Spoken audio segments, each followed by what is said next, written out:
Okay, तो BRS previous class में हम लोग पढ़े थे, उसका फॉर्मेट बताए थे, कोई क्वेश्चन बताए थे आप लोगों को, क्वेश्चन बताए थे, और आप लोग अपने स्टडी मटेरियल सही बच्चे के पास में है, बना लिया स्टडी मटेरियल से। लास्ट टॉपिक को उसको लास्ट में बना दीजिएगा, स्टडी मटेरियल यहाँ पर 2 होगा।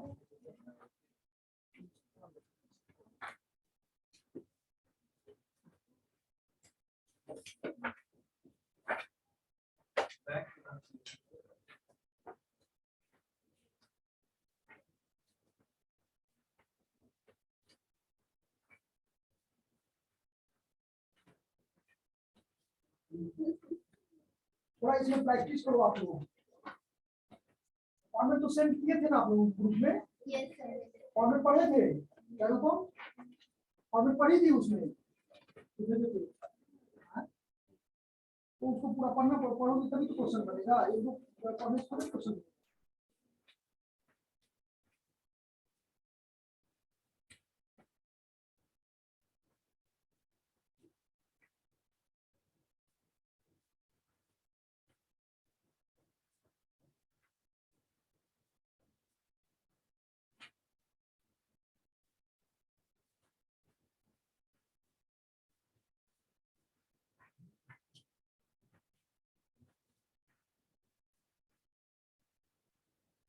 देखो तो ये क्वेश्चन बताए थे फर्स्ट, आपने मटेरियल से क्वेश्चन कोई बताए हम? कौन सा क्वेश्चन बताए थे फर्स्ट? आज कौन सा बता दे बोलो। चलो एक ओवरड्राफ्ट का बताते हैं, क्वेश्चन नंबर 4। ओवरड्राफ्ट मतलब बताए थे आपको, फेवरेबल अनफेवरेबल करके समझाए थे आप लोगों को, याद है? तो जितने भी अनफेवरेबल बैलेंस होते हैं इट इज कॉल्ड क्या? ओवरड्राफ्ट। उसी को हम लोग क्या कहते हैं बच्चे? ओवरड्राफ्ट कहते हैं। जो भी अनफेवरेबल होता है तो 2 ही चीज होगा। ये देखो यहाँ देखो दिखाई दे रहा है यहाँ पर। हाँ, तो एक क्या बताए थे? कैश बुक, और दूसरा क्या बताए थे? पासबुक। हमेशा इसको याद रखना दोनों पॉइंट को, कैश बुक और पासबुक। कैश बुक का एक्चुअल बैलेंस क्या होता है? डीआर। और अगर यही क्रेडिट बैलेंस दे क्वेश्चन में, इट इज कॉल्ड क्या? ओवरड्राफ्ट। ओवरड्राफ्ट, हाँ, इसी को ओवरड्राफ्ट को हम लोग क्या कहते हैं? अनफेवरेबल। यही समझना है। तो हो सकता है आपका कैश बुक का हो, अच्छा पासबुक का बैलेंस क्या होता है? कैश बुक का डेबिट, तो पासबुक का क्या होता है? क्रेडिट। लेकिन यही कैश बुक का, सॉरी पासबुक का अगर आपका कौन सा बैलेंस दे दे? डेबिट बैलेंस दे दे, तो यही डेबिट बैलेंस क्या हो जाएगा? डेबिट बैलेंस हो जाए तो यही आपका हो जाएगा ओवरड्राफ्ट। हमेशा याद रखना, पासबुक का अगर debit balance as per passbook ये क्वेश्चन में लिखा हुआ है तो आप समझ लेना ये अनफेवरेबल बैलेंस है, मींस ये ओवरड्राफ्ट है। और रहा बात प्लस माइनस करने की, तो वो हम आपको समझाए थे प्रीवियस क्लास में भी कि अगर कोई डेबिट बैलेंस में अगर हम मान लो प्लस करते हैं तो क्रेडिट बैलेंस में क्या करेंगे? ये अपोजिट हो जाएगा। 2 तरह से आप क्वेश्चन बीआरएस का बना सकते हो, एक तो प्लस कॉलम माइनस कॉलम, और एक स्टेटमेंट में जो होता है ऐड लेस करके। जो दोनों तरह का फॉर्मेट हम आपको सेंड किए हैं ग्रुप में, उसमें बहुत 7-8 वो होगा, ठीक है, या जो भी होगा देख लेना उसको एक बार। तो फेवरेबल और अनफेवरेबल, ओवरड्राफ्ट हो गया, ये क्या हो गया? अनफेवरेबल, ठीक है। और इसको क्या कहते हैं? तो 2 अनफेवरेबल हुआ ना, एक कैश बुक का, दूसरा क्या? पासबुक का। तो कैश बुक का क्रेडिट बैलेंस और पासबुक का डेबिट बैलेंस, इस ओवरड्राफ्ट को हम लोग क्या कहते हैं? अनफेवरेबल कहते हैं। तो इस पर आज हम एक क्वेश्चन आपको क्या करते हैं? बना के समझाते हैं। क्वेश्चन नंबर 4 देखो, on 31st March 2005 Rakesh had overdraft of rupees कितना? 8,000 as shown by his cash book. Check amount rupees कितना? 2,000 has been paid by him but were not collected by the bank. Cheque उसके द्वारा payment किया गया लेकिन वो bank के द्वारा कलेक्ट नहीं किया गया। एक तो यह है cheque paid into bank but not collected. Language सीधा देखोगी, बीआरएस में और कुछ नहीं है, यही तो सेंटेंस लिखना है, ठीक है। चेक पेड इनटू बैंक या चेक डिपॉजिटेड भी लिख सकते हैं, ठीक है। लेकिन लैंग्वेज यहाँ पर क्या है, cheque amounting ₹2000 has been paid, यहाँ पेड लिखा हुआ है, इसलिए हम कौन सा लैंग्वेज यूज किए, cheque paid into bank but not collected. या यहाँ पर तो चार्ज लिखा हुआ है, ये क्या कहते हैं, डिपॉजिटेड लिखा हुआ है, तो बोथ आर सेम, चाहे हम चेक पे करें या चेक क्या करें, डिपॉजिट करें। आप पेड भी लिखोगे तो इसमें गलत नहीं होगा, ठीक है। उसके बाद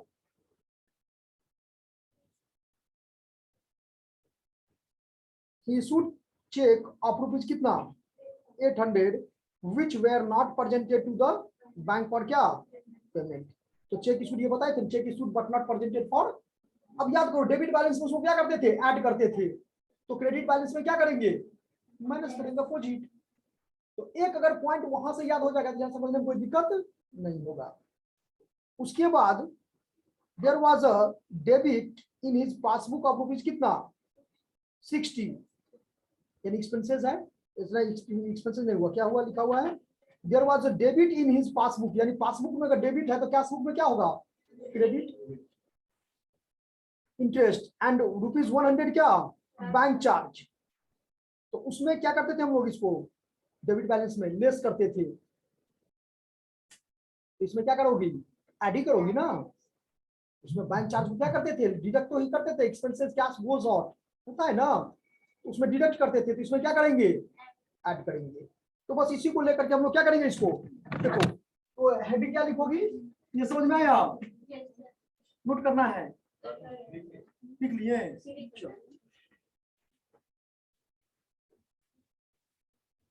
फाइनली तो है बीआरएस बनाने के लिए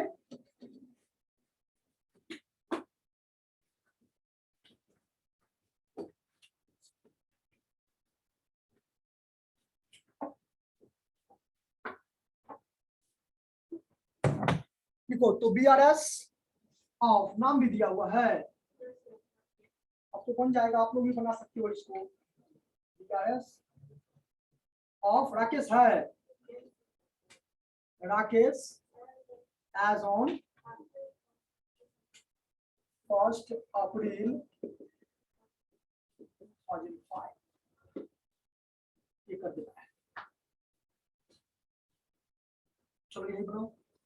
तो ओवरड्राफ्ट एज पर क्या, इसमें पर्टिकुलर लिख सकते हो, कोई दिक्कत नहीं है।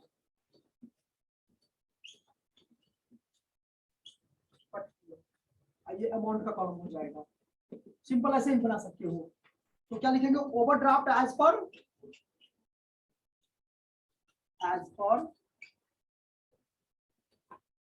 कैश बुक की पासबुक है, कैश यानी क्रेडिट बैलेंस, माइंड से ये रखना है। तो कैश बुक में जो डेबिट बैलेंस रहता था उसमें जो ऐड करते थे उसको यहाँ पर क्या करना है, जस्ट अपोजिट, जो वहां ऐड होता था, लेकिन वहां क्या होता था यही तो पता नहीं है, तब तो नहीं समझ में आया, तब तो बिल्कुल नहीं समझ में आया। प्रीवियस क्लास में यही चीज पर आपने ज्यादा जोर किए थे, और अब आपको फॉर्मेट भी दिए थे, अगर पढ़े होंगे घर पर तब तो समझ में आएगा, अदरवाइज हम यहाँ पर क्या करेंगे, चैप्टर आज क्लोज कर देंगे, बिल ऑफ फिक्शन में स्टार्ट करेंगे, ठीक है। आप देखो जहाँ पर टाइम था वहां पर किए हैं, आप लोग कहोगे कि नहीं सर नहीं टाइम दिया तो ये गलत होगा। तब इस सब्जेक्ट में मुझे टाइम मिला क्योंकि रेगुलर आपका क्लास कंटिन्यू चला है, कभी भी क्लास आपका क्या हुआ है, उसकी से हम छुट्टी लिए हुए, पूरे सेशन की हम बात कर रहे हैं, गौर करो, चाहे ऑनलाइन हो या चाहे क्या हो ऑफलाइन, मेरा क्लास रेगुलर हुआ है। और बच्चे भी आप बहुत सारे ऐसे हैं, अब निकिता है तो निकिता भी बहुत छुट्टी की है, ठीक है। हाँ वो सब यहाँ पर आपको ऐसा नहीं है, कुछ कुछ क्लास आप लोग भी मिस किए हो, तो फिर ये अगर क्लास मिस करोगे तब तो फिर कृपा वहीं पर रुक जाएगा, ठीक है। यहाँ पर देखो डे टू डे ये रखो प्रैक्टिस की, कितना घंटा आप टाइम दे रहे हो, रूटीन बनाओ, एग्जाम का टाइम आ रहा है, कितना तारीख से एग्जाम है जी, 11 से, टाइम कितना बचा है, कितना तारीख को यार, ऐसा माइंड से तुम लोग करेंगे ना, आप तैयार रहो। अच्छा ठीक है, तो 11 हो सकता है नहीं हो, या हो सकता है एकाएक आपके ऊपर में आ जाए, ठीक है। तो हम तो अपने इनसे तैयार रहेंगे ना, यूनिवर्सिटी क्या करेगा नहीं करेगा वो तो कभी भी आपको फरमान, अलाउद्दीन का फरमान नहीं कहता है, फरमाने के बाद एकदम से शेरशाह सूरी का निकल जाएगा, तो उसका मतलब उस पर तैयार हो आप एकदम से क्या करो, भूल जाओ, कौन बोला ये भूल जाओ, चलो देखो इधर, तो overdraft as per cash book कितना अमाउंट है बोलो, 8000 है। नहीं हम ये टेंशन, एग्जाम टेंशन थोड़े, जो बच्चा पढ़ता है उसको कभी टेंशन नहीं होता, जो नहीं पढ़ता है उसको टेंशन है, जो मेहनत नहीं करता है वो। और एकेयू में आप एडमिशन लिए हो इसका मतलब ये नहीं है कैसे फालतू का, वरना 10-15 हजार मिल रहे, हम तो बार-बार ये चीज रिपीट करते हैं, बार-बार बोलते हैं आपके बैच में, कुछ तो एडवांस होना चाहिए ना, तभी तो आप प्रोफेशनल में आए हो। देखो तो overdraft as per cash book is ₹8000। अब पहला सेंटेंस क्या है, पहले ऐड वाला आइटम लिख दे क्या, ऐड टिक आउट करो कौन कौन पॉइंट ऐड होगा। पहले तो चेक डिपॉजिटेड इनटू बैंक। अब यहां पर जो लैंग्वेज लिखा जरूरी नहीं है कि हम भी वही सेंटेंस लिखें, हाँ या चेक नहीं, पेड वाला जो वहां पर लिखा है ना, तो आप इसको cheque paid into bank but not, क्या लिखा है, हाँ but not collected by the bank, यानी उसको क्रेडिटेड नहीं हुआ है, ऐसे भी लिख सकती हो इसको, cheque paid into bank simple but not collected. हाँ तो ऐड ना होगा ये डिपॉजिटेड को, cheque deposited into bank but not credited या but not collected but not cashed, ये सब लैंग्वेज इस तरह से लिखा हुआ रहेगा, ठीक है। बट नॉट कलेक्टेड कितना है 2000। चलिए एक आपका बैंक चार्ज है,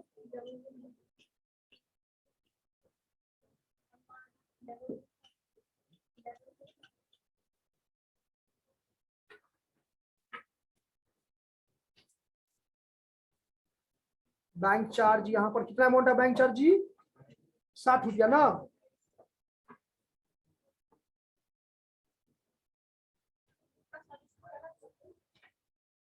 नहीं लैंग्वेज आप भी लिख सकते, कोई दिक्कत नहीं है,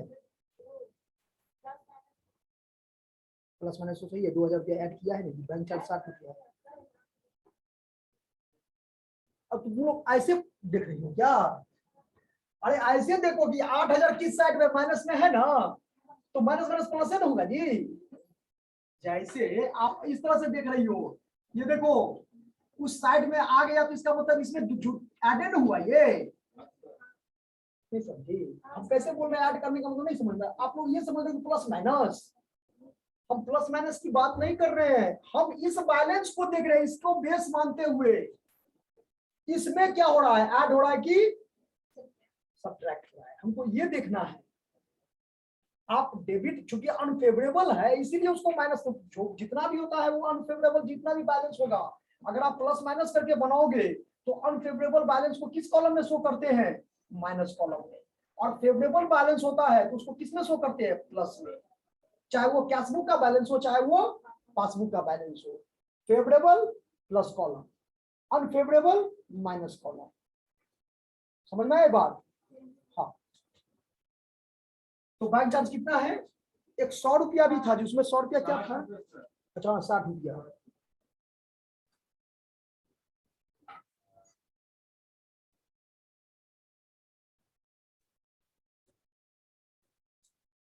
there was a debit in his passbook ₹60 for interest and 1000 क्या, तो दोनों अलग अलग ही, bank interest and bank charge दोनों अलग अलग, बैंक चार्ज कितना है 100 रुपया जी, 60 रुपया, तो बैंक चार्ज 60 रुपया, इंटरेस्ट कितना है, बैंक इंटरेस्ट 100 रुपया हो गया, उसके बाद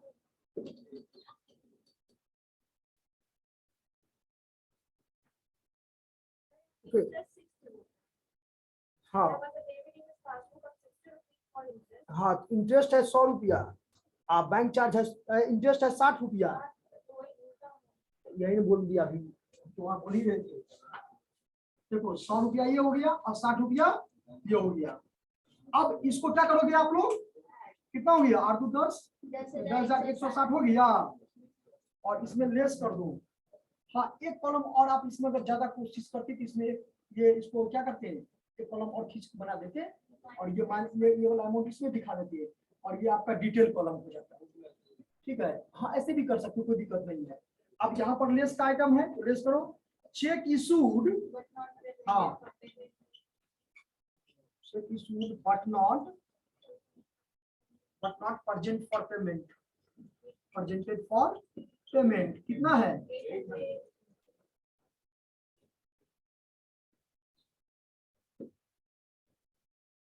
800 घटा दो यही होता है क्या हो गया डेबिट था ना overdraft as per cash book यानी क्रेडिट बैलेंस तो ये क्या हो जाएगा ओवरड्राफ्ट एज पर हाँ ओवरड्राफ्ट एज पर पासबुक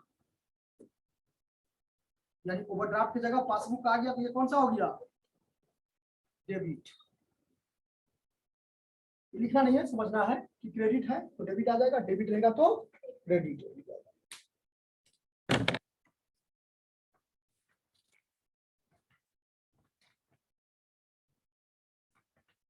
चलो 7 नंबर बना के मुझे बताओ जल्दी से 7 नंबर आज बना लोगे उनको कहेंगे सेल्फ स्टडी में इसको रख लो और ये 80 नंबर तक बनाना है आप लोगों को अमेंडमेंट वाला छोड़ दो नहीं नहीं ये ऐसा कुछ लिखा नहीं है ठीक है हम इससे अच्छा बिल ऑफ एक्सचेंज का ओवर ये थोड़ा आप लोगों को दे देंगे कम से कम एक टॉपिक इतना तो पढ़ लोगी ना बीआरएस में तो पहले पढ़ो ना फिर अगर देखते टाइम अगर मिलता है तो उसको बता दिया जाएगा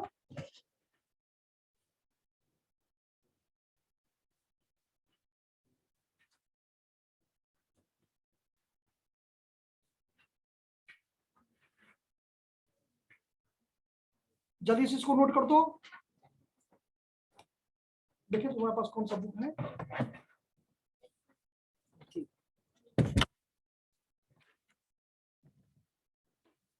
थोड़ा स्पीड करो सही बच्चे पढ़ाई में जो 8 क्वेश्चन दे रहे हैं 8 क्वेश्चन को 8 बार कम से कम बना लो निश्चित रूप से कॉन्सेप्ट आपको आएगा रहा बात प्लस माइनस का नहीं समझ में आता तो पूछो इसको रिपीट करो क्वेश्चन कौन सा ऐसा ट्रांजेक्शन में नहीं समझ में आ रहा है पूरा मीनिंग के साथ आपका मटेरियल में दिया हुआ है ना पीछे में जब थ्योरी आप पढ़ोगी तो उसमें लिखा हुआ है एड्रेस का और हम भी आपको डायग्रामेटिकली समझाए थे ये देखो ये पेज नंबर 275 देखोगे पेज नंबर 275 है ना बस यही 3 पेज आपको पढ़ना है ज्यादा 275 76 और 77 तो निश्चित रूप से आप कंक्लूजन पर पहुंच जाओगे कि क्यों ऐड हो रहा है और क्यों समझाए थे ना check issued but not presented for payment item लेकर के समझाए थे ना हाँ बस वही तीनों में उसका दिया हुआ है इस आइटम को ऐड करना है किसको लेस करना है ये वहां तो दूसरा पॉइंट दूसरा कॉन्सेप्ट रखो पहले स्टार्टिंग में इतना 10-12 पॉइंट अगर हो जाएगा तो कम से कम इतना तो बेस बन जाएगा इसी में क्या करेंगे हम लोग प्रैक्टिस करेंगे नहीं ये नंबर से स्टार्ट करोगे आज करेंगे ये बाकी तो ग्रुप का भी दिया हुआ है फॉर्मेट में आपको भेजे हैं उसमें कुछ ज्यादा दिए हैं उसमें आपको लगभग 8-10 आइटम दिए हुए हैं ऐड का और 8-10 आइटम क्या है लेस का कम से कम उतना वो भी माइंडसेट कर लो एग्जाम में आपको रहेगा एक सेंटेंस एक वर्ड अगर मिल गई है क्लू इसका मतलब ऐसा होता है आप लोग साथ ऐसा होता है कि नहीं बोलते हैं सर अगर मान लो पूरा याद किए हुए पूरा रट्टा मारे हुए हैं एक सेंटेंस भूल गए तो पूरा का पूरा क्या हो गया ऐसा होता है आप लोगों के साथ हम लोग के साथ ऐसा होता है ठीक है तो इस चीज को रट करके अगर जाओगे तो फिर तो यही गति होगा ठीक है क्या अकाउंटेंसी फाइनेंस अगर रखने के लिए याद करने के लिए इतना याद करो माइंड सेट रखना है प्लस और माइनस और हम वो आपको बताए हैं 10 पॉइंट का चलो लिखो तो अच्छा पहले इसको नोट कर लिए सभी बच्चे ये एक न्यू फॉर्मेट हम आपको बना दिए ज्यादा करती क्या इसमें एक स्टेप्स आप बढ़ा सकती थी ऐसे करके देखो कि हम ये 8000 को क्या करते 2 अमाउंट का कॉलम कर देते ये देखो 8000 यहां दे देते ओके ऐसे आप लोग नोट करना 8000 ऐसे हुआ ना तो देखो टोटल कितना हो गया यहाँ पर इसको हटा देते टोटल कितना हुआ 2160 हुआ ना 2160 इसमें ऐड कर दो क्या हो जाएगा 10160 हो गया और ये 800 था तो 800 क्या करते हैं इसमें माइनस कर देते और यहाँ पर क्या हो जाता आपका 9366 आप ऐसे कर सकते थे तो तो या तो आप प्लस कॉलम या तो माइनस कॉलम कर दो, या तो आप इसको स्टेटमेंट फॉर्म इसी तरह से बना लो आप, कोई प्लस कोई माइनस कॉलम, कोई कंफ्यूजन नहीं। ये अल्टरनेटिव मेथड है। एक मेथड वो प्लस माइनस का है और एक मेथड क्या है ये।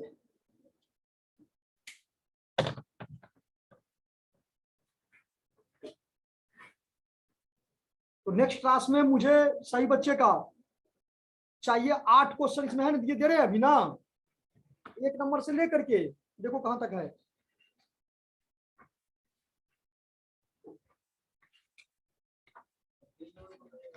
बता रहे हैं, अमेंडमेंट वाला छोड़ रहे हैं 8 नंबर तक, इलिस्ट्रेशन नंबर 8, इलिस्ट्रेशन नंबर 8, 1 से लेकर के 8 तक ये मुझे चाहिए नोटबुक में। यही आप लोग का HW है। हाँ नहीं, फाइल में नहीं, सिर्फ कॉपी में चाहिए। किसी बच्चे को खड़ा करके हम पूछेंगे, कॉपी उसका चेक करेंगे और वो कॉपी लेकर के आना है नेक्स्ट क्लास में। हाँ, और बाकी जितना बार आप लोग प्रैक्टिस के लिए जितना बार बनाओगे उतना आपका कॉन्सेप्ट क्या होगा, क्लियर होगा।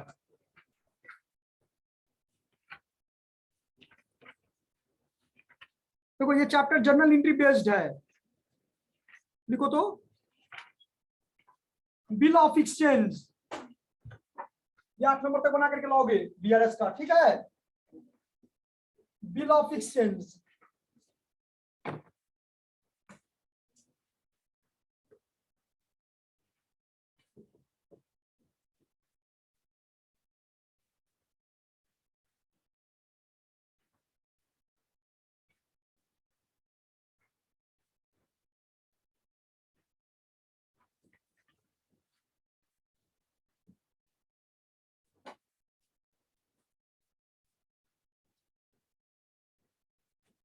देखो ये बहुत पुराना एक्ट है, इंडियन निगोशिएबल इंस्ट्रूमेंट एक्ट जो 1881 में, उसमें इसको एक्सप्लेन किया गया है बिल ऑफ एक्सचेंज को।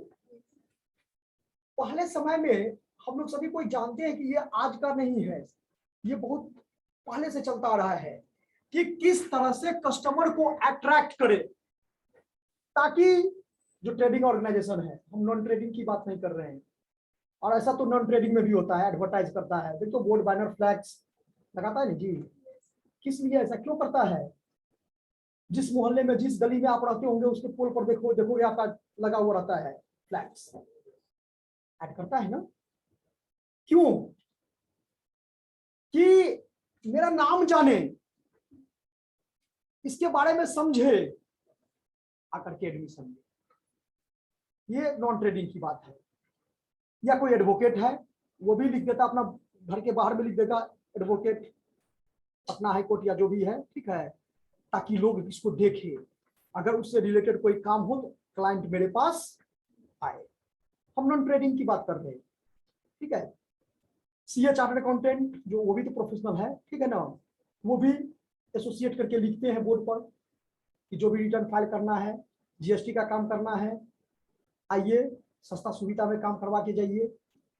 कहने का मतलब यहां पर यह है कि मोटिव एक ही है सभी का, कि मैक्सिमम मनी को क्या करना, जनरेट करना, अधिक से अधिक पैसा कमाना। खैर आजकल के जमाने में मॉडर्न युग में ये हो गया है, लेकिन ये पहले समय में आजादी से पहले इंडियन निगोशिएबल इंस्ट्रूमेंट एक्ट है तो 1881 है, आप समझ सकते हैं। देश में आजाद हुआ है 1947 में, लेकिन ये एक्ट कब का है, 1881। और ये तो बताने की जरूरत नहीं है कि 1947 से पहले 1881 आता है, ठीक है। मेरा यहाँ पर यह कहना है, क्वेश्चन है कि कस्टमर को कैसे, अब ट्रेडिंग की बात करते हैं, ठीक है, कि कस्टमर को कैसे अट्रैक्ट करे ताकि मैक्सिमम क्या हो, गुड्स सोल्ड हो, ठीक है, अधिक से अधिक क्या हो, सामान को हम बेच पाए। क्योंकि कॉन्सेप्ट ये है कि मोर सेलिंग मोर प्रॉफिट, कॉन्सेप्ट ये है। सवाल ये नहीं है कि अभी का भी पैसा आ रहा है कि अभी का भी पैसा नहीं आ रहा है, वो ये सोचता है कि बिजनेस एज्यूम करता है कि अक्रूवल बेसिस पर चलता है। कौन सा बेसिस, अक्रूवल बेसिस। और we know that accrual basis में क्या, क्रेडिट ट्रांजेक्शन देखते हो ना, जो बिजनेस अक्रूवल बेसिस को फॉलो नहीं करेगा, मींस जो सिर्फ कैश बेसिस को फॉलो करेगा, उस बिजनेस का कभी भी नेट रिजल्ट फाइंड आउट, क्योंकि ये एक प्रकार का नहीं कहते फुल पैकेज है। पूरे शरीर का चेकअप करवाइए, 1000 रुपया है, सब इसमें जांच पड़ताल हो जाएगा। ये कहता नहीं एक पार्ट को ब्लड टेस्ट करना है, मतलब ये कौन सा ग्रुप जानना है तो आप ब्लड टेस्ट कर लीजिए, उसमें ग्रुप जानो, तो दोनों में डिफरेंस है ना। ठीक उसी तरह से बिजनेस में कहता है कि आप पूरे का पूरे ट्रांजेक्शन को, जितने भी आपका मॉनेटरी ट्रांजेक्शन है, जो अभी हुआ है या जो कल होने वाला है, जो अभी आ गया है या कल आने वाला है, सभी प्रकार के लेन देन को, सभी प्रकार के मॉनेटरी ट्रांजेक्शन को बिजनेस के बुक्स में मुझे रिकॉर्ड करना है। तो बच्चे उसको अक्रूवल बेसिस को फॉलो करना ही पड़ेगा। आप देखोगे अक्रूवल कॉन्सेप्ट भी है ना, अकाउंटिंग में कॉन्सेप्ट है, ठीक है। तो जो फॉलो करता है उसी बिजनेस का नेट रिजल्ट क्या होता है, फाइंड आउट होता है। अगर आप सिर्फ कैश बेसिस को करोगे तो मान लो रेंट पेड किए 9 मंथ, 3 मंथ का रेंट पे नहीं किए, और बिजनेस का प्रॉफिट आप जानना चाहते हैं 1 साल का, ऐसा थोड़ा कि 9 मंथ का ही जानना चाहते हो आप जब अकाउंटिंग मेंटेन करते हो, जो बिजनेस के बुक्स में ट्रांजैक्शन को रिकॉर्ड करते हो, तो आप तो 12 मंथ के एंड में ना समझोगे प्रॉफिट और लॉस, इसको फाइंड आउट करोगे, कि आप 9 मंथ पर बनाओगे, नहीं 12 मंथ पर बनाएंगे ना, लेकिन रेंट तो पेड किया 9 मंथ का। तो आप तो सिर्फ 9 मंथ को अकाउंटिंग ईयर एज्यूम नहीं कर रहे हो, आप तो अकाउंटिंग ईयर एज्यूम करो 12 मंथ। और रेंट पेड क्यों, देखो कॉन्सेप्ट समझो, रेंट पेड क्यों 9 मंथ का ही, तो अगर हम कैश बेसिस को सिर्फ फॉलो करें तो 9 मंथ का ही रेंट पेमेंट हुआ है, 3 मंथ का तो पेमेंट नहीं है।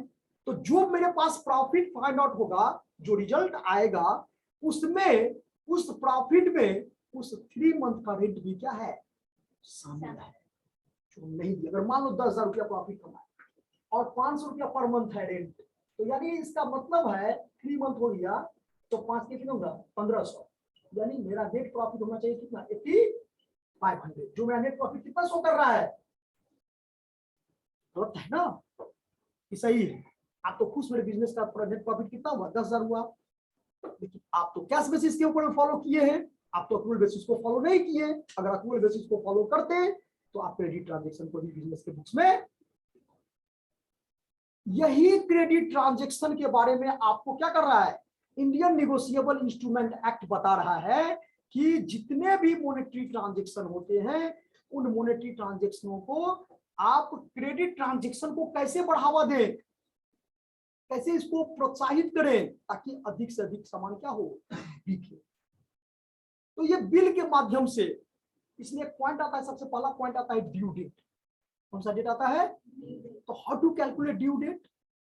ग्रेस डेज का नाम आप लोग सुने होंगे, जो बच्चे पढ़ के आए हैं, जो बच्चे नहीं पढ़ के आए वो बच्चे समझ लो, 3 दिन। ग्रेस डेज कितने दिन का होता है, 3 दिन होता है। हाँ, अगर मान लो हम 22 मार्च को 22 मार्च को कोई सामान परचेज कर लिए 1 महीना के लिए, 1 मंथ के लिए, यहाँ सर अभी हमको दीजिए, हम 1 महीना में आपको क्या कर देंगे। ये बात तो माइंड सेट कर लो, ये बिल ऑफ एक्सचेंज है, यानी क्रेडिट ट्रांजेक्शन है, कैश ट्रांजेक्शन नहीं है। लेकिन कैसे इसको क्रेडिट से कैश में कन्वर्ट किया जाए, कैसे इस क्रेडिट ट्रांजेक्शन को कैश ट्रांजेक्शन में कन्वर्ट किया जाए।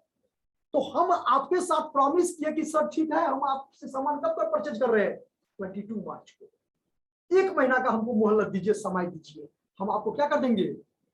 और वो बिजनेस ज्यादा चलता है, ऐसा समझते हो ना। गली मोहल्ले में जो दुकान ज्यादा है, एगो होता है ऐसा दुकानदार, नहीं पैसा दोगे तभी सामान देंगे, एक होगा नहीं चलिए कोई बात नहीं, आपको 10 रुपए क्या करेंगे, उधारियों दे देंगे। तो उस कैश बेसिस की अपेक्षा जो अप्रूवल बेसिस, यानी जो क्रेडिट ट्रांजेक्शन करता है, क्रेडिट और कैश दोनों करता है, तो निश्चित रूप से उसका बिजनेस क्या होगा। ऐसा होता है कि नहीं होता है, बताओ। अगर सिर्फ कैश ही ट्रांजेक्शन, मतलब भैया पैसा रहेगा पॉकेट में तो सामान देगा, पैसा नहीं देगा तो सामान नहीं देगा, तब तो रेपुटेशन का कोई सवाल ही नहीं है कि उस मोहल्ले में हम 10 साल से कि 25 साल से रह रहे हैं, हम जाएंगे उसके पास सामान लेने के लिए, भैया 5 रुपया मेरे पास अभी चेंज नहीं है, हम कल आपको दे देंगे। और अगर वो बिजनेस कहेगा कि नहीं हम आपको कैश ट्रांजेक्शन ही सिर्फ करते हैं, हम क्रेडिट ट्रांजेक्शन, तो पूरा का पूरा तुम्हारा रेपुटेशन खराब ना हो गया। सामान नहीं दिया तो क्या दूसरे रोज फिर जाएंगे उसके पास सामान लेने के लिए, जब कैश भी लेना रहेगा तो डिक्रीजिंग हुआ ना ट्रांजेक्शन में। यही कॉन्सेप्ट को क्या करना है, क्लियर करना है कि आपको क्रेडिट ट्रांजैक्शन को बढ़ाने के लिए एक एक्ट आया जिसको इंडियन निगोशिएबल इंस्ट्रूमेंट एक्ट कहा गया, और ये एक्ट जो है सो 1881 में, बहुत पुराना एक्ट है ये, 1881 में कहा गया है। ठीक है, तो अब 22 मार्च है, 1 महीना है, तो ड्यू डेट का मतलब यहाँ पर ये हुआ कि मार्च के बाद कौन सा महीना आएगा बताओ? अप्रैल। तो 22 मार्च से 22 अप्रैल आया ना। अब इसमें +3 डेज कर दो ग्रेस डेज, तो कितना हो जाएगा? 25 अप्रैल हुआ ना। It is called due date. किसी को क्या कहते हैं? तो जिस डेट को पैसा पेमेंट करने का टाइम आया वही डेट को क्या कहते हैं हम लोग? Due date. अभी वाला क्वेश्चन हम इसी से लेंगे, how to calculate due date. हाँ, इसमें 2 पॉइंट को याद रखना है। कौन कौन सा पॉइंट? एक तो इमरजेंसी हॉलीडेज होता है कि प्रधानमंत्री जी क्या हो गए, चल बसे। तो कहने का मतलब यहाँ पर ये हुआ, हाँ इमरजेंसी समझने की बात है, राष्ट्रपति जो भी है, तो इमरजेंसी हॉलीडेज हो गया। तो इमरजेंसी हॉलीडेज में एक दिन बाद, कौन सा? अब मेरा मान लो 25 तारीख को ये आ रहा है, ठीक है, ड्यू डेट है।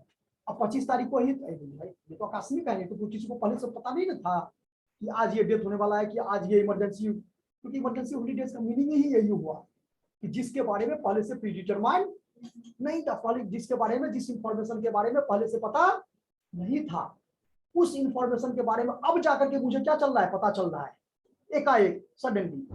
तो याद रखना बच्चे, जो जब आपको इमरजेंसी हॉलीडेज होता है तो एक दिन बाद, और नेशनल हॉलीडेज होता है एक दिन पहले।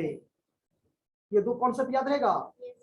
इमरजेंसी पीरियड आ गया, इमरजेंसी हॉलीडेज आ गया तो एक दिन बाद, और अगर नेशनल हॉलीडेज है तो एक दिन, बस 3 दिन उसको जोड़ना है जो भी डेट आता है, चाहे वो मंथ हो। अब कहेगा नहीं 15 दिन के बाद हम पेमेंट कर देंगे, बच्चे बताओ 22 मार्च है, तो मुझे कितना दिन ऐड करना है? 15 डेज, अब +3 डेज ग्रेस डेज। ओके, तो कितना हो जाएगा बोलो तो, बताओ, देखे मत बताओ, ऐसे जोड़ के बताओ ना। 22 मार्च है तो मार्च में कितना महीना होता है, कितना दिन होता है? तो 9 दिन हो गया मार्च, है ना। तो अप्रैल 6 हुआ, और 3 क्या हो जाएगा? ग्रेस डेज, यानी 9 तो अप्रैल क्या हो जाएगा? It is called due date. तो पहला यही है, डेट ऑफ ट्रांजेक्शन जो टेनर डेजा का दिया हुआ रहेगा, और उसमें क्या करेंगे, जो भी पीरियड होगा वो पीरियड को ऐड कर देंगे, तो आपका क्या निकल जाएगा? ड्यू डेट निकल जाएगा। अभी हम क्वेश्चन एक देंगे उस पर। तो अब क्रेडिट ट्रांजेक्शन जो पहले था, उस क्रेडिट ट्रांजेक्शन को कैसे कैश ट्रांजेक्शन में क्या किया जाए, कन्वर्ट किया जाए। एक छोटा सा एग्जांपल देते हैं, bill of exchange. Bill of exchange, आप बीपी और बीआर का नाम सुने होंगे, बिल पेबल और बिल रिसीवेबल। उसका जन्म कहां से हुआ? यहीं से, बिल ऑफ एक्सचेंज से ही हुआ, कि 1 पर्सन क्या करेगा, बिल को पेमेंट करेगा, तो 1 पर्सन क्या होगा? तो जो पर्सन बिल को रिसीव करने वाला होता है उस पर्सन को हम लोग ड्रॉवर कहते हैं। क्या कहते हैं? ड्रॉवर। और जो पर्सन बिल को पेमेंट करता है उसको ड्रॉवी कहते हैं। तो आपको याद होगा कि क्रेडिटर और डेटर याद है? अरे सामान हम मान लो निकिता को बेच दिए, सोल्ड गुड्स टू निकिता, तो 2 पर्सन हुए ना, एक एक्स हो गया, दूसरा वाई हो गया। तो एक्स ने सामान वाई को बेचा तो Y is called debtor, but X is called क्या? क्रेडिटर। तो creditor is also known as drawer, आया ना। क्रेडिटर कहो या सप्लायर कहो, कॉन्सेप्ट क्लियर हुआ? ये जो व्यक्ति सामान बेचता है, अरे पैसा कौन लेगा? जो सामान बेचेगा वही पैसा लेगा जी। तो ऐसे भी तो कर सकते हैं, जो पार्टी फ्यूचर में, फ्यूचर मतलब क्या, जो भी उसका टर्म ऑफ कंडीशन है, जो भी डेट आपका बताया कि इतना, जो भी प्रॉमिस किया कि हम इतना दिन में आपको पैसा पेमेंट कर देंगे, तो जो व्यक्ति पेमेंट करने वाला होता है उसको हम लोग क्या कहते हैं? जो व्यक्ति पेमेंट करने वाला होता है उसको ड्रॉवी कहते हैं, और जो पर्सन पैसा लेने वाला होता है उसको हम लोग क्या कहते हैं? ड्रॉवर कहते हैं। ये 2 पॉइंट क्लियर हो गया। हाँ, कभी कभी आपको पेई का भी नाम आता है कि बिल ऑफ एक्सचेंज में 3 पार्टी होते हैं, ड्रॉवर, ड्रॉवी और पेई। बहुत सारे कंडीशन आपको मिल जाएंगे जिसमें पेई और ड्रॉवी बोथ आर क्या? सेम। हाँ, कभी कभी हो सकता है कि मेरा भी कोई कर्जा खाया हुआ है, हम निकिता से सामान खरीद लिए, निकिता को मुझे पैसा पेमेंट करना था, अब हमको मान लो कि मेरा पैसा इसके ऊपर में ड्यूज था, तो हम उसको बोल रहे हैं कि भाई आप हमको नहीं पेमेंट करके आप क्या कर दो, निकिता को भी पेमेंट कर दो, तो पे तो थर्ड पार्टी हो गया। उसका ड्रॉवी हम थे, क्योंकि सामान हम उससे खरीदे थे तो हमको पेमेंट करना था ना। अब मेरा भी कोई किसी के ऊपर में पैसा ड्यूज है तो हम उसको डायरेक्ट बोल दिए कि आप जाकर के हमको नहीं पेमेंट करो, आप उसी को जाके पेमेंट कर दो। उस सिचुएशन में पे क्या हो जाएगा। बट बिल ऑफ एक्सचेंज में आपको क्या होता है, इनका नाम कंसेप्टिव, कंसेप्टिव ड्रॉवर, ड्रॉवी और पे। वो पर्सन जो सामान बेचता है उस पर्सन को हम लोग ड्रॉवर कहते हैं। जो व्यक्ति सामान खरीदता है, एकदम शुद्ध सिंपल भाषा में समझ लो, परचेज सेल समझती हो ना, तो जो परचेज किया निश्चित रूप से पेमेंट वही करेगा। तो purchaser is also known as drop and seller is also known as drawer और क्या क्रेडिटर भी बताए थे ना, 3 नाम बताए ना, सेलर कहो, ड्रॉवर कहो, क्रेडिटर कहो, सप्लायर कहो, ये सब एक ही चीज है। But popular name bill of exchange में कौन सा है, ये ड्रॉवर ही है। ठीक है, फिर से सुन लो, seller, creditor, drawer, supplier. But चारों नाम में सबसे इंपॉर्टेंट मैंने पॉपुलर नेम कौन सा है, ड्रॉवर। कॉन्सेप्ट क्लियर हो गया। दूसरी तरफ ये परचेजर, ड्रॉवी और डेटा। ठीक है, इस तरह से भी आप समझ सकती हो। तो जो ड्रॉवर होते हैं, अब देखो इन द बुक्स ऑफ एक्स, बताए ना एक्स ने सामान किसको बेचा, वाई को, तो in the books of X और इन द बुक्स ऑफ क्या, Y. This chapter is dependent only for क्या, journal entries on the basis of transaction. इसमें आप ये चैप्टर में ज्यादा कुछ नहीं करना है, कोई लेजर उजर ज्यादा उतना नहीं बनाना है, सिर्फ ड्रॉवर और क्या, ड्रॉवी, दोनों के बुक्स में आपको जर्नल और लेजर बनाना है। लेजर ज्यादा नहीं, जर्नल एंट्री जनरली आपको रहेगा। तो जरा सोचो एक नॉर्मल कंडीशन कि हम क्या क्रेडिट ट्रांजैक्शन को किस ट्रांजैक्शन में कन्वर्ट करना चाहते हैं, कैश ट्रांजैक्शन में ना, किस ट्रांजैक्शन में। अब हम क्रॉस चेक करके भी हम आपको बताएंगे, तो ध्यान देना, फोकस करना। परचेज सेल का तो एंट्री आता सही बच्चे को कि अगर हम कैश परचेज किए तो क्या एंट्री होगा, परचेज अकाउंट दिया। इतना तो पता है कि नहीं पता है, बोलो। परचेज अकाउंट दिया टू कैश, और जब सामान बेचे तो क्या होगा, कैश अकाउंट दिया टू सेल्स, कैश अकाउंट दिया टू सेल्स। ये नॉर्मल एंट्री पता है।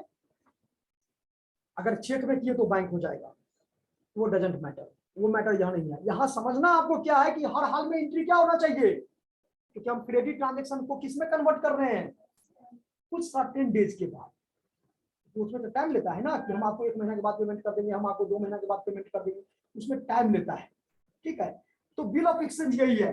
अब देखो यहाँ पर एक ट्रांजैक्शन है कि एक्स ने किसको सामान बेचा, वाई को, तो एक्स इज कॉल्ड ड्रॉवर, आया ना, वाई इज कॉल्ड क्या, और ये कॉन्सेप्ट क्लियर हुआ, X sold goods to Y.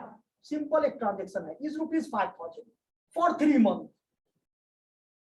ठीक है, इतना ये लाइन क्लियर हुआ कि on 1 April X sold goods to Y for क्या, 3 मंथ।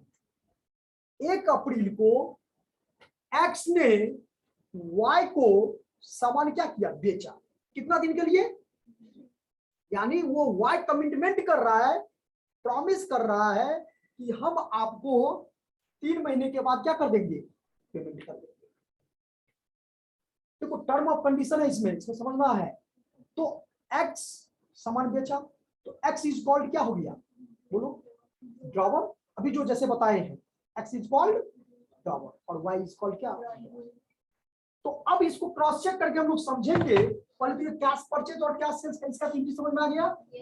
ओके, अब देखो क्या करना है हमको कि इन द बुक्स ऑफ, 2 पार्टी हुआ यहां पर,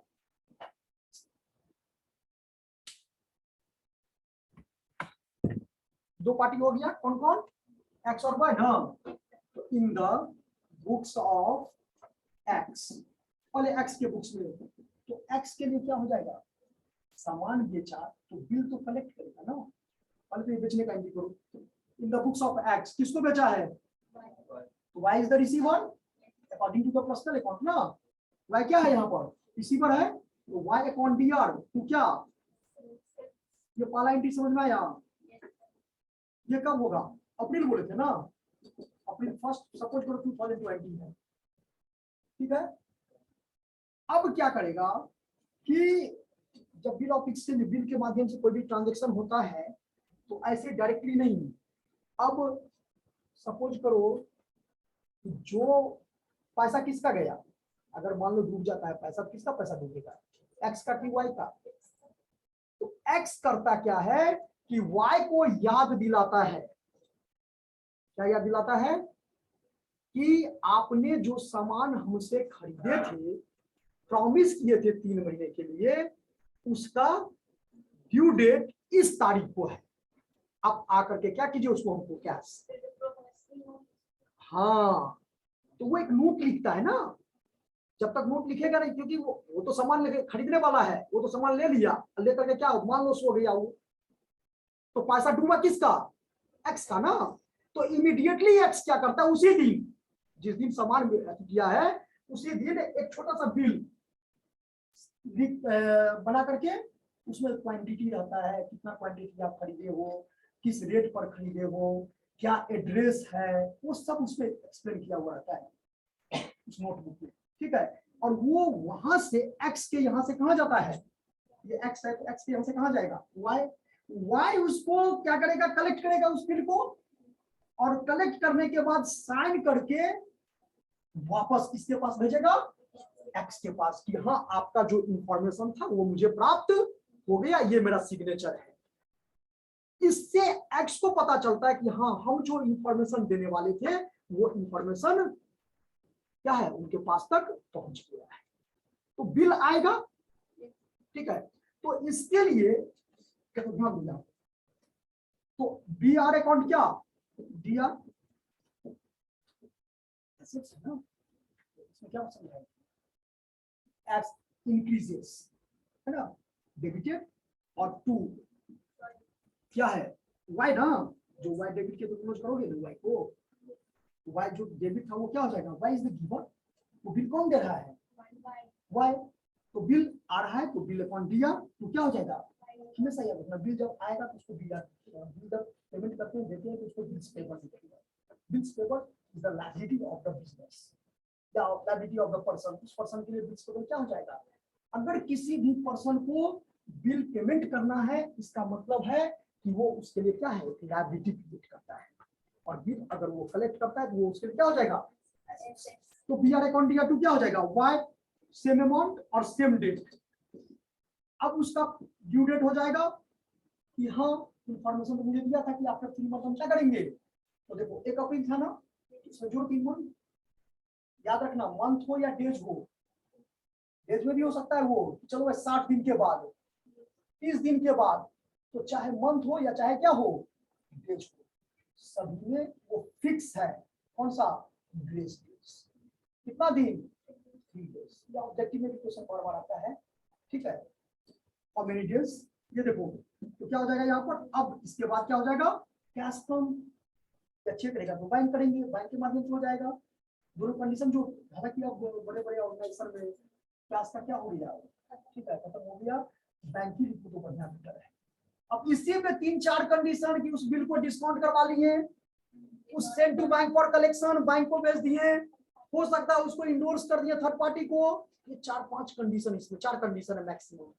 तो पहले एक नॉर्मल समझाने के बाद फिर हम उस कंडीशन पर भी क्या करेंगे, आएंगे और फिर उसको भी समझाएंगे।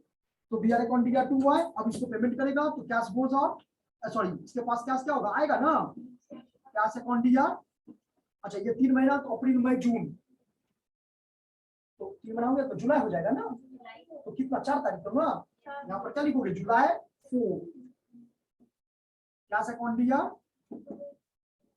टू डी आर, समझ में आया, या कैश की जगह बैंक भी हो सकता है। अब देखो क्रॉस चेक कैसे हम बोल रहे थे, वाई वाई क्या हो गया, बी आर क्या हो गया, तो क्या एंट्री हुआ, कैश टू सेल्स नहीं आया, क्या है वहां पर कैश सेल्स का एंट्री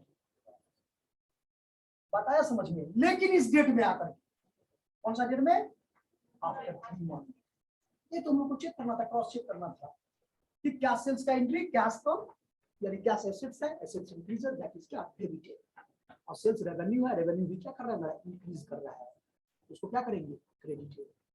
तो चाहे ट्रेडिशनल अप्रोच से या चाहे मॉडर्न अप्रोच से, traditional approach is also known as, अगर कोई पूछे आपसे गोल्डन रूल याद किए उनसे बच्चे ना, ये बार बार इंटरव्यू से भी इससे क्वेश्चन आता है, जैसे what are the differences between book keeping and accounting, it's basic question सब है, थोड़ा इसको नोट्स बनाओ, नहीं समझ में एकदम उससे जितना बार पूछना हो, पूछने के बच्चे कभी हम मना नहीं किए हैं, ना कभी करेंगे, जितना क्वेश्चन पूछोगे आपका तो कॉन्सेप्ट क्लियर होगा ही होगा, साथ ही साथ क्या होगा कुछ तो सबका भी, और भी बच्चे का जो नहीं पूछना चाहते, जिनको कि एकदम पूछने की आजादी है, किसी तरह का कोई रिस्ट्रिक्शन नहीं, कितना बार पूछना है।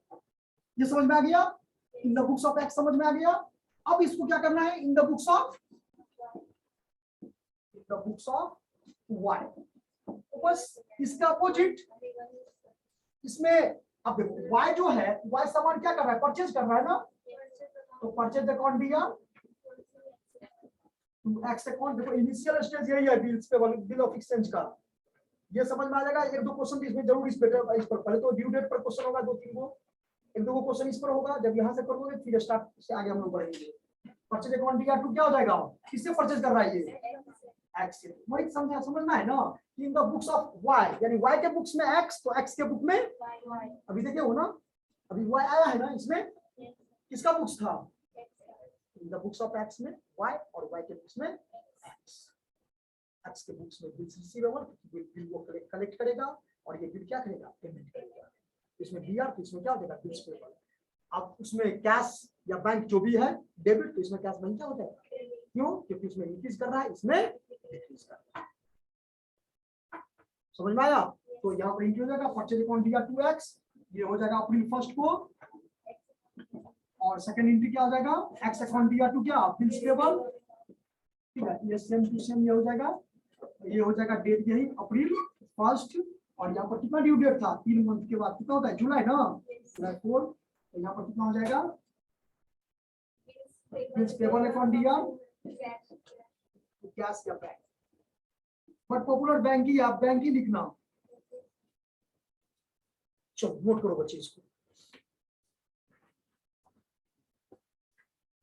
That's all. इसी में आपका क्या हो जाएगा, कुछ नोट्स हम भेजेंगे, ठीक है, ग्रुप में भेज देंगे, थोड़ा उसको बच्चे आप लोग पढ़ोगे, रिवीजन करोगे, और इसमें बता देते हैं मटेरियल में भी आप लोगों को,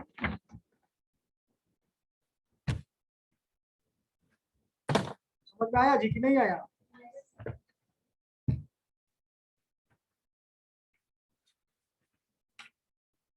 उधर से रेक्टिफिकेशन चल ही रहा है आप लोगों का,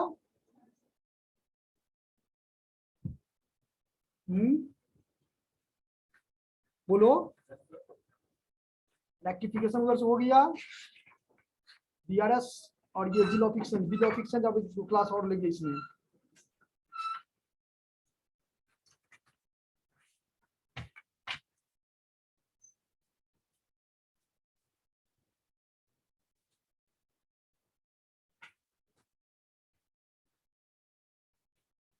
एक वर्ड छोड़ दिए थे मेकर और एक्सेप्टर, लिख लो पेज नंबर 245, पेज नंबर 245,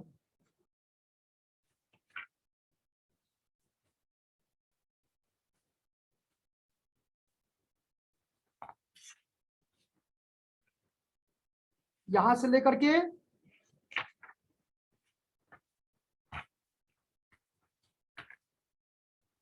254,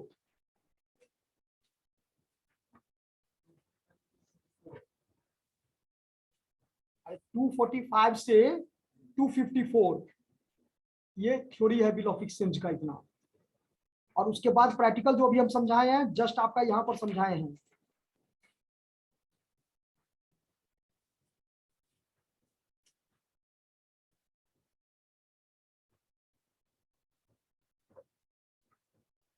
दो तीन प्रैक्टिकल इस पर बन जाएगा आप लोगों का। ड्यू डेट में कोई निकालने में प्रॉब्लम नहीं होगा, अब तो डेट में खाली कंफ्यूज नहीं होना है। चलो पहले इसमें थ्योरी आज भर पढ़ो, प्रैक्टिकल फिर नेक्स्ट क्लास में बताएंगे, प्रैक्टिकल स्टार्ट नेक्स्ट क्लास में करेंगे। ओके बच्चे, एनी मोर क्वेश्चन? बच्चों को कोई क्वेश्चन पूछना है?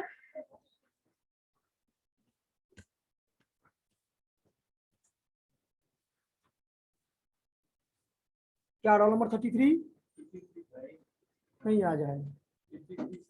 हाँ 53 समझ में आया? थोड़ा उसको और ज्यादा जानते हो कैसे समझ में आएगा? हम थोड़ा बता देते हैं, कुछ कुछ ट्रिक हम बताते हैं। जैसे ठीक है, जैसे हम यहाँ पर कोई भी टॉपिक अगर समझाते हैं तो प्लीज उसको घर पे जाके क्या करो, सेल्फ स्टडी करो, तभी समझ में आएगा। ठीक है, एकाएक आप चाहोगे कि 100% यहीं पर मिल जाए, तो हम तो कोशिश करते हैं कि पूरा का पूरा 100% हम आप लोगों को दे दें, और देते भी हैं, लेकिन दिमाग तो क्या होता है, एकत्रित नहीं होता है। जब उसको घर पे स्टडी करोगे, सेल्फ स्टडी, तो फिर और आपका क्या होगा, समझ में ज्यादा आएगा। ठीक है, थोड़ा कोशिश करोगे, सही बच्चे पढ़ोगे, और नहीं समझ में आता फिर उसको पूछोगे, पूछने के लिए बताया ना, जितना बार पूछना पूछिए। ठीक है बच्चे, thank you all of you.